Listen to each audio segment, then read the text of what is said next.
Petite crinière un peu hirsute, une bande noire qui part des oreilles jusqu'au bout de la queue en passant sur tout le dos, et puis ces deux bandes qui descendent sur les épaules. On appelle ça des bandes scapulaires parce que ça passe sur les omoplates qui sont juste en dessous. Merci l'âne de Provence. Et bonne chance pour les compétitions qui se tiennent encore sur ce salon. En remontant de la Provence, on va suivre le Rhône, arriver du côté de l'Auvergne et de la forêt de Troncé. Une immense forêt de chênes, on parle de plus de 10 000 hectares de forêt. À l'époque, on prenait les arbres de cette forêt, on les ramenait sur la côte pour faire les fameuses caravelles qu'utilisait Christophe Colomb par exemple. Il fallait alors près de 3000 arbres pour faire un seul bateau. Aujourd'hui, cette forêt, elle va servir à reconstruire la charpente de la flèche de Notre-Dame. Et bien dans cette forêt, on y a toujours élevé un âne aussi pour circuler. Un âne de taille moyenne, à 1,20 m, 25 à peu près au garrot, et surtout avec une robe un petit peu particulière. On dit une robe chocolat. Est-ce que vous ne trouvez pas qu'elle est un peu gourmande cette couleur-là?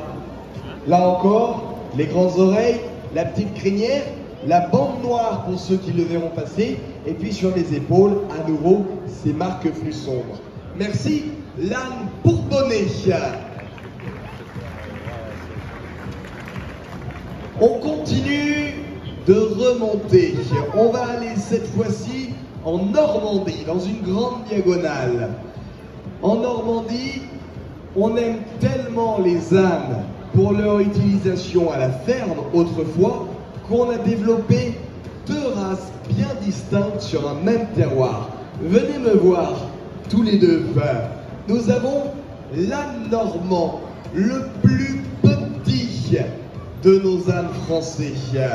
Et il est élevé dans la Manche, dans le Calvados, dans l'Oise, mais aussi dans les départements de Mayenne, de la Sarthe par exemple, débordant largement de la région Normandie aujourd'hui.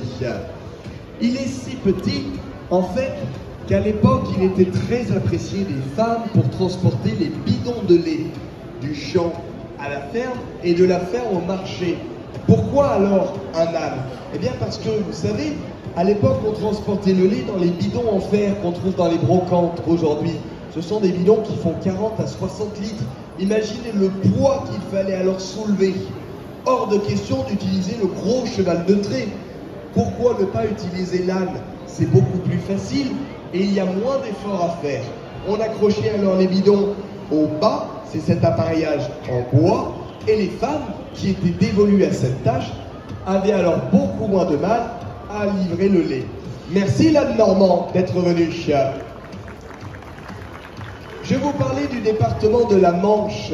Eh bien, tout au nord du département de la Manche, du côté de Cherbourg, il y a un pays qui s'appelle le Cotentin et qui s'est spécialisé dans une branche spécifique de l'âne normand. On a gagné un tout petit peu en gabarit. On parle d'animaux allant d'1,15 m de haut à 1,35 m pour les plus grands. On a repris ces caractéristiques de force, de portage, de petits gabarits aussi appréciables à la ferme, comme pour aller à la ville pour le marché. Un âne de bas, mais comme vous le voyez là aussi, un âne qui trouvait sa place pour les petits travaux de traction dans le quotidien des hommes. Merci, l'âne du Cotentin.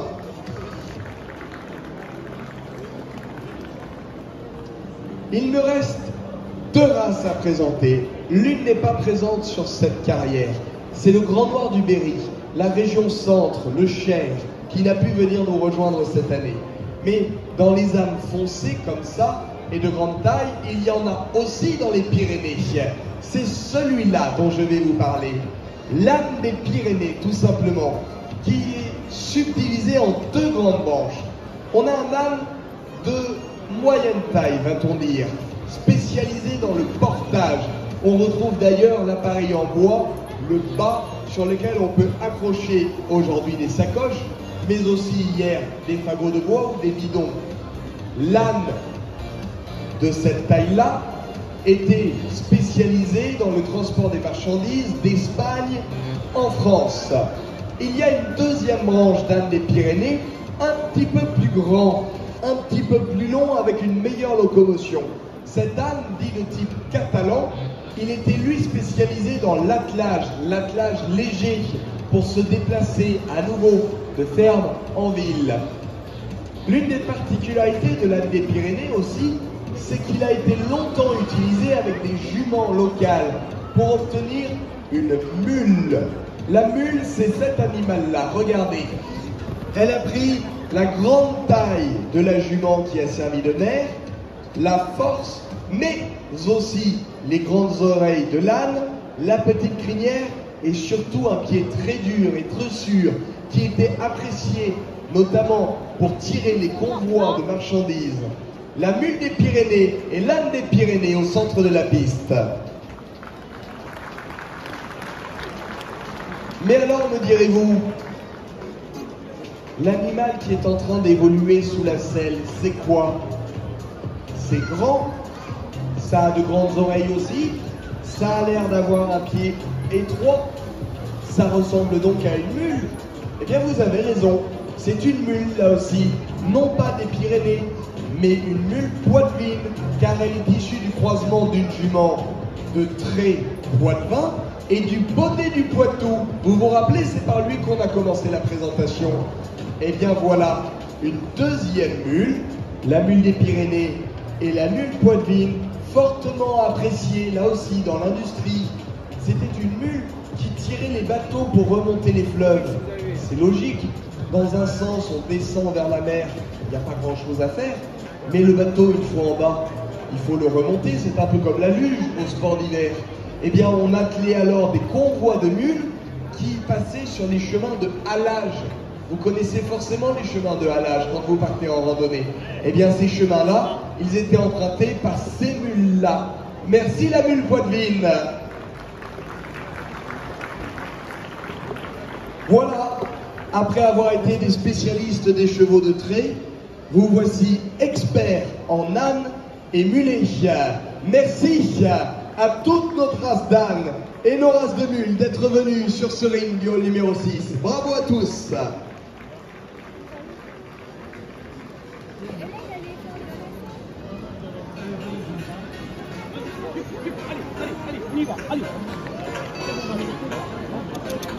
Allez, viens. Ouais, c'est bon, arrête.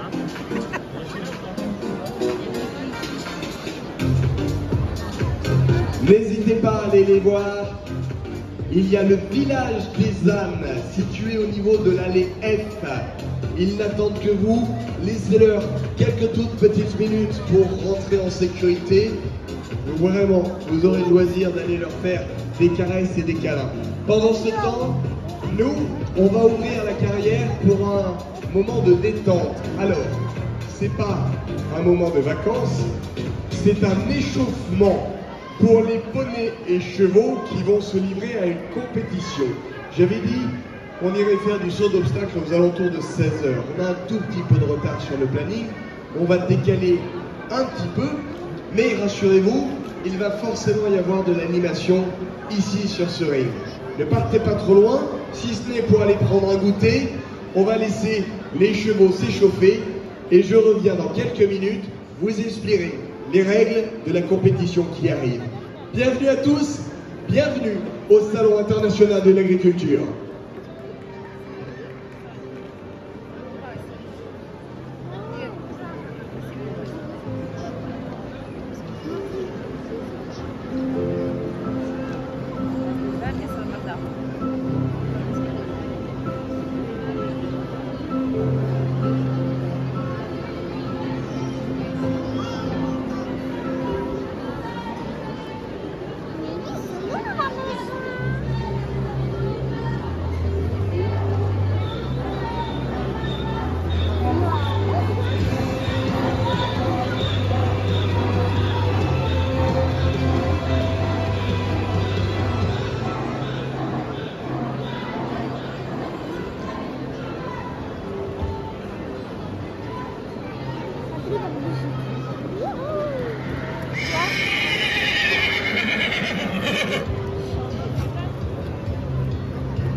L'application est un très bon outil pour compléter et enrichir ses connaissances en matière de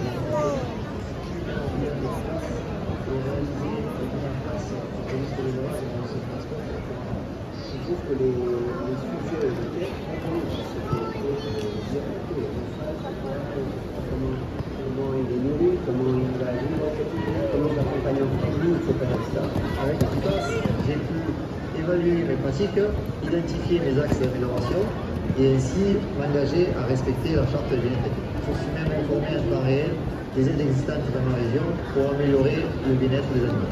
Le bien-être est primordial, fondamental, parce qu'on ne peut pas envisager dans la société d'aujourd'hui avec tout le monde c'est impossible. L'APICAS est un outil plutôt bien né et qui sera amené à se développer. Cette application, je la recommande à tous les éleveurs de chevaux et à tous les professionnels vétérinaires. On n'a pas le choix de s'en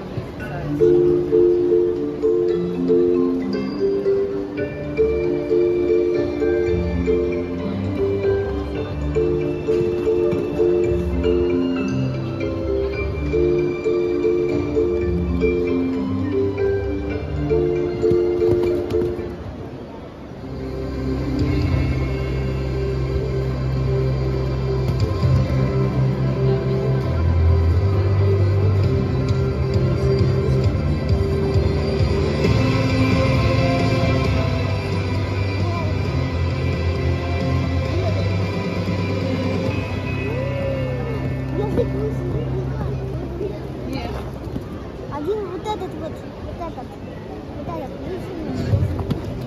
побежал.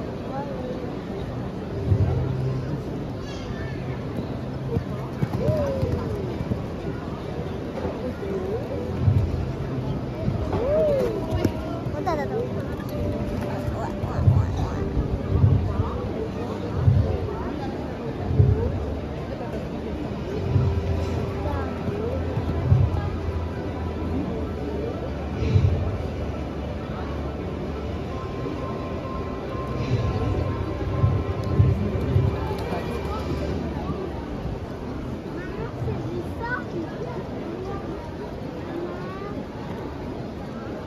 Сам? Пошел, что он делает?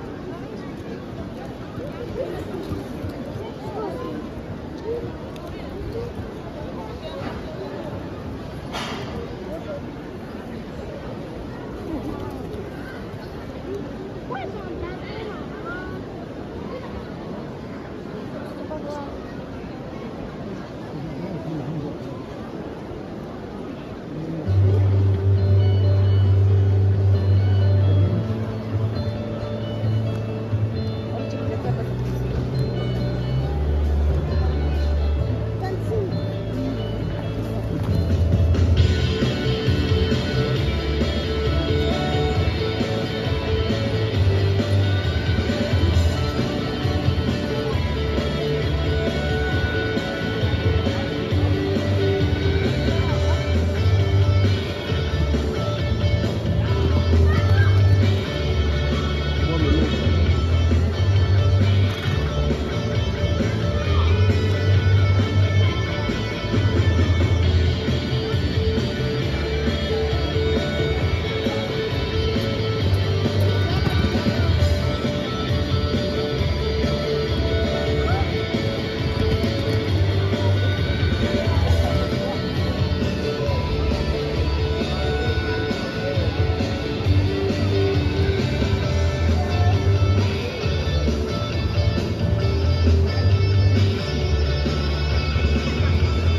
personnes.